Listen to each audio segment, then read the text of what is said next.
I recorded yesterday's video and today's video the same day, a few days ago. If you watched yesterday's video, there was still light. Now it's getting dark. Look at that gorgeous sunset. Isn't it beautiful?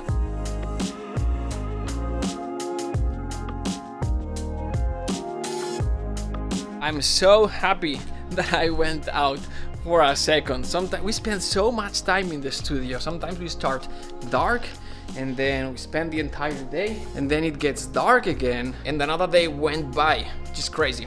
Anyway, at night everything looks better in the studio as well with all the lighting. And should we get started? Yes? Okay. The point of the matter is how to make the SubBoom, like the super low hits, sound more focused and have more energy. Because sometimes you've got like the typical SubBoom, like the type of thing, the one that's even lower than the Grand Casa, the one that adds support to the big percussive hits, the SubBoom. Those super low hits that sometimes sound like a Grand Casa. Sometimes they do sound very low, but they don't have presence and focus and intensity. And you may be thinking, compression. That's wrong! No, it's not compression. It's easier and cheaper than that. Hola?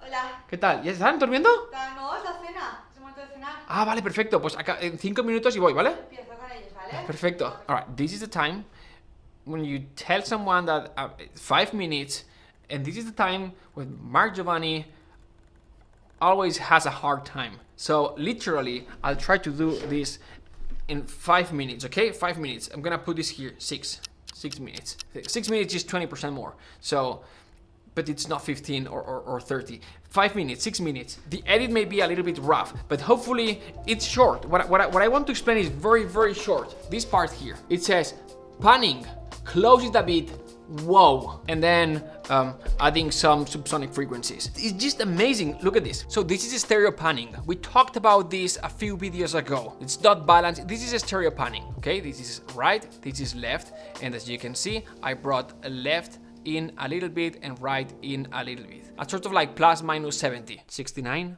really? So this is with the panning not active, this is active. Before, after. What?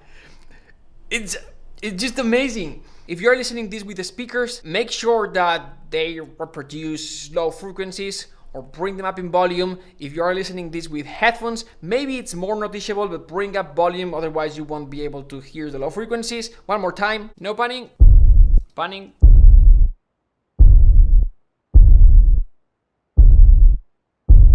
I put my headphones on because usually when I'm recording, I bring down the volume of the speaker so it doesn't get recorded in the camera. It feels like it kind of like channels all the kind of like the sonic pressure a little bit more centered and present and intense. In context, this is going to be a little bit more subtle because it's an instrument that provides that support in the low end, but it doesn't stand out. I'm gonna mute it first and not mute it.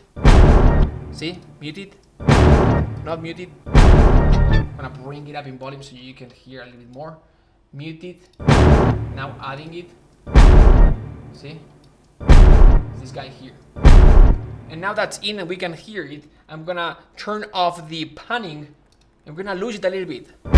It's there, but we lost it a little bit. And now I'm gonna activate the panning. It's gonna feel like the sound focuses and channels a little bit and adds a little bit of intensity and presence.